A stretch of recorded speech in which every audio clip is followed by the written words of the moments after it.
Le terrain de soccer olympique 1 porte bien son nom. Il y a exactement 50 ans, la France, le Mexique, le Guatemala, l'Union soviétique de l'époque et l'Iran disputaient des matchs éliminatoires ici pour les Jeux olympiques de 1976.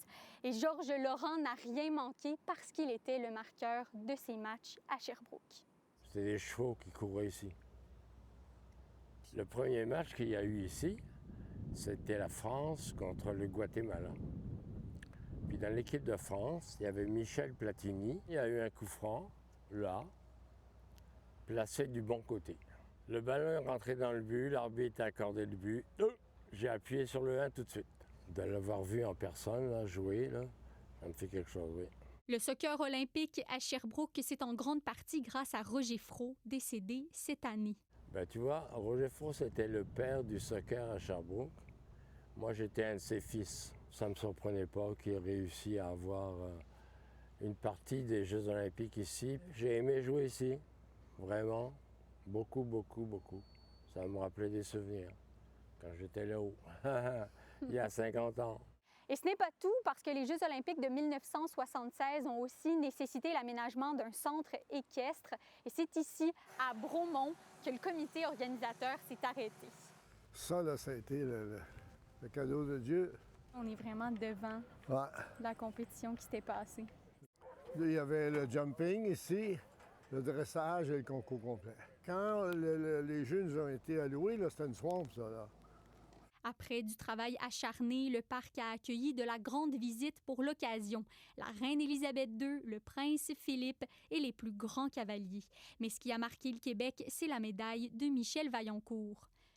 Et ça a été un petit peu le highlight des Jeux pour nous. Le Québec était toujours un peu l'enfant pauvre du sport équestre avant les Jeux.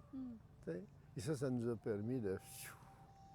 Le parc reçoit depuis l'International Bromont, un incontournable des compétitions équestres canadiennes. Après que les Jeux nous ont été alloués, on s'est promené partout pour aller voir que ça valait les plus beaux endroits. Vous êtes promené où? Est-ce que vous êtes En allé? Angleterre, en Allemagne, en tout.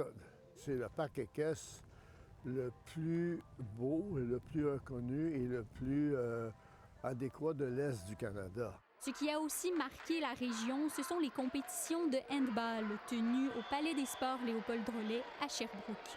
C'est indéniable, la ville olympique deviendra par la suite un choix incontournable pour la tenue d'événements sportifs d'envergure. Ce que les Jeux olympiques de Montréal ont amené, c'était l'éveil du sport amateur au Québec.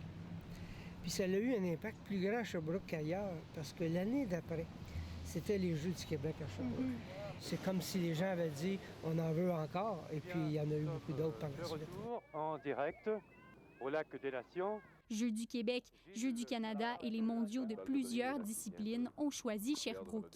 Il est resté vraiment un héritage où les gens ont appris ce que c'était le sport. Sherbrooke a été la seule ville à l'extérieur de Montréal à présenter plus d'une compétition. Le Cap a servi de lieu d'entraînement, de lieu d'hébergement aussi pour les athlètes.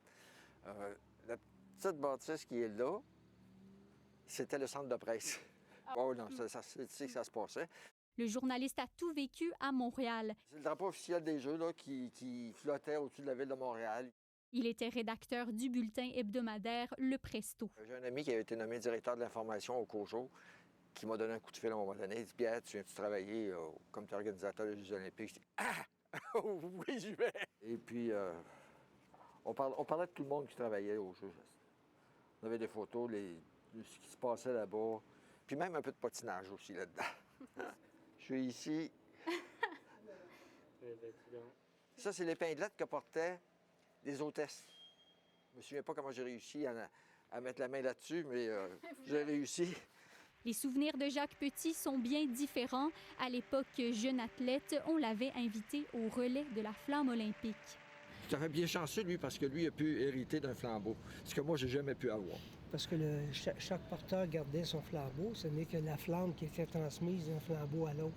Mais aujourd'hui, je réalise que le privilège, je ne pouvais peut-être pas mesurer à cette époque-là. 50 ans plus tard, on m'en parle encore. Ça veut dire que oui, je suis très fier d'avoir participé. Ça devait être mon billet pour la cérémonie de clôture. Ça, c'est là, c'est pas le prix. Puis même pour les choses qui étaient négatives à l'époque, comme toute la construction, les installations, ça nous dit on n'est pas au travers. On a réussi. Bravo à nous autres, on l'a fait. Et cette réussite continue d'inspirer les jeunes athlètes 50 ans plus tard. Ici Delphine Belzile, Radio-Canada, à Sherbrooke.